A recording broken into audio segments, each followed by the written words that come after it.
Hello, good afternoon. It is Wednesday, April 1st, and I'm not going to try to fool anybody today. In fact, I forgot that it was April Fool's Day until just now when I said the date, and I don't think that I could fool anybody even if I tried. We are here for our midday scripture reading, and I've got a poem picked out for you as always. So we'll hang out for just a few seconds and see if anybody wants to get in on this live broadcast. The scripture for today comes from 1 Peter chapter 3, and we're going to read verses 8 through 11. So if you're following along at home, again, that is 1 Peter chapter 3, verses 8 through 11, and I am again reading from my NRSV translation.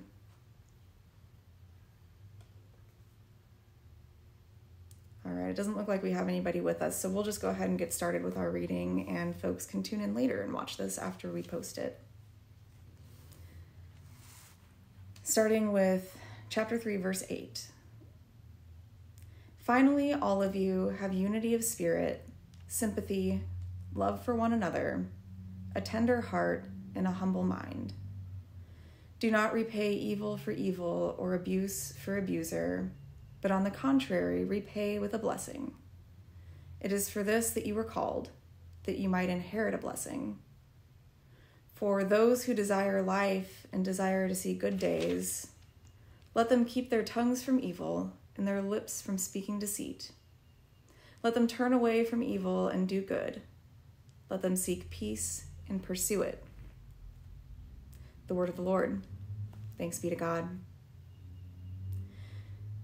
I like this passage. I think it's a nice reminder that really what we're called to do is to be united as believers, as people who follow Jesus Christ, to live in his example and to love one another, to do good for one another, and to just do the best we can to be a unified body. So that is our scripture for today.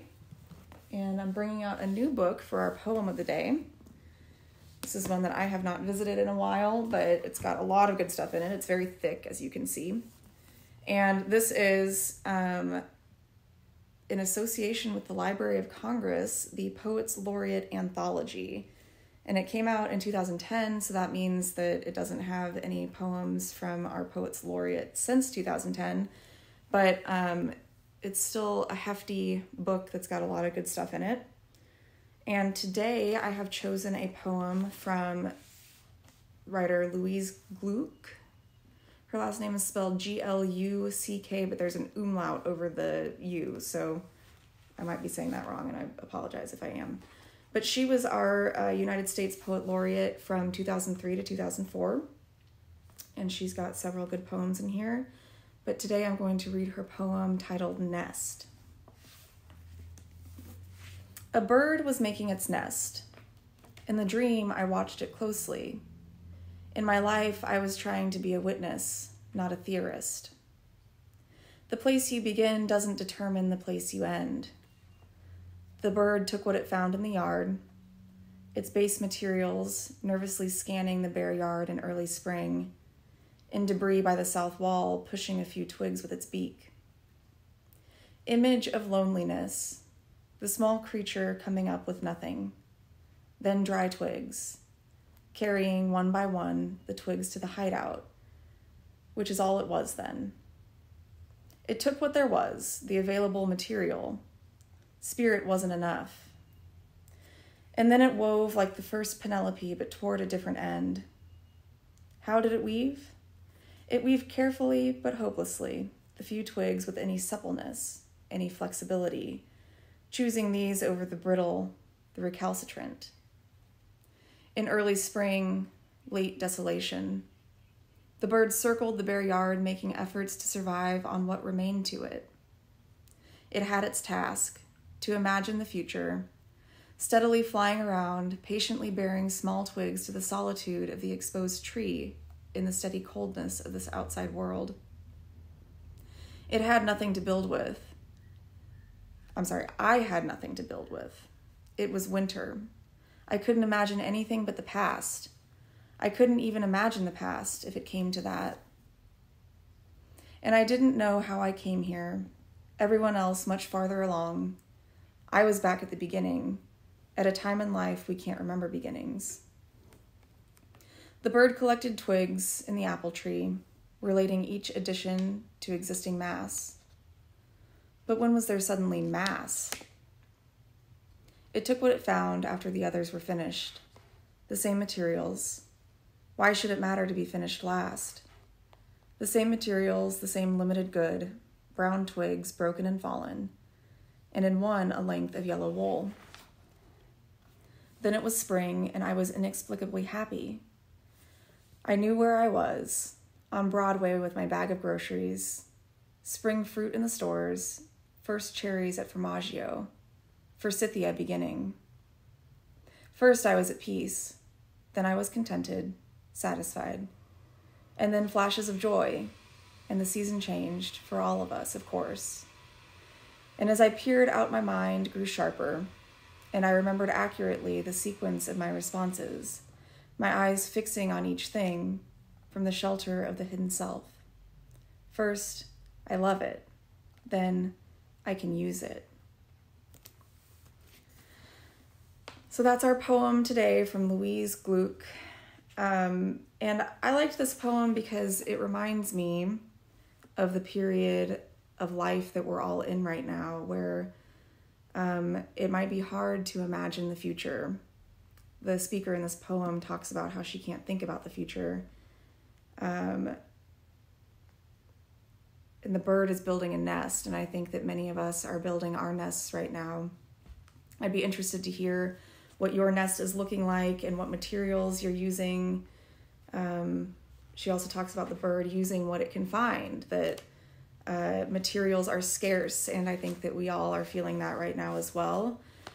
So I'm interested to hear what materials you have at your disposal, how you're being creative with building your nests with what you have.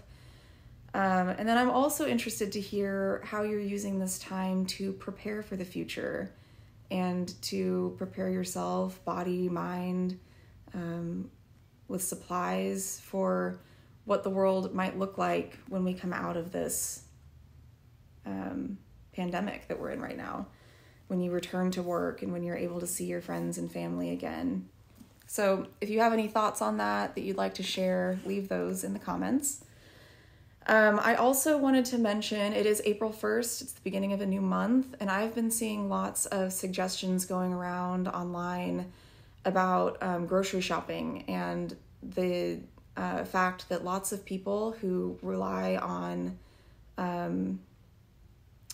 state benefits for food are getting those disbursements within the next few days. And so if you are able, if you've had the ability to stock up on items, and if you don't need to go to the grocery store right now, it would be really helpful for those people if we could hold off on buying our groceries and let them get the supplies that they need that they might have been waiting for a long time. And if you do go to the grocery store, maybe try to buy items that don't have a WIC label next to them, because of course those WIC items are the things that folks who are getting their benefits can purchase. So anyway, that's just a thought. It's a way to help our neighbors who are in need. If you can wait a few days, a week to go get more groceries, please do so. Just keep in mind that there are people who live paycheck to paycheck and can't afford to go stock up on groceries whenever difficult times come. Some people have to wait a long time to be able to afford that. So that's what I have for you right now. I don't think I have any other announcements for the moment. It is a gorgeous day outside. I drank my coffee on the porch this morning, and that was really nice. So if you have an opportunity to get out and enjoy nature a little bit today, do so. I think it's good for the spirit. I will be back here with you at 8 p.m. Maybe I'll take you outside again. We'll see. But until then, I hope you all have a great afternoon, and we will see you later. Bye-bye.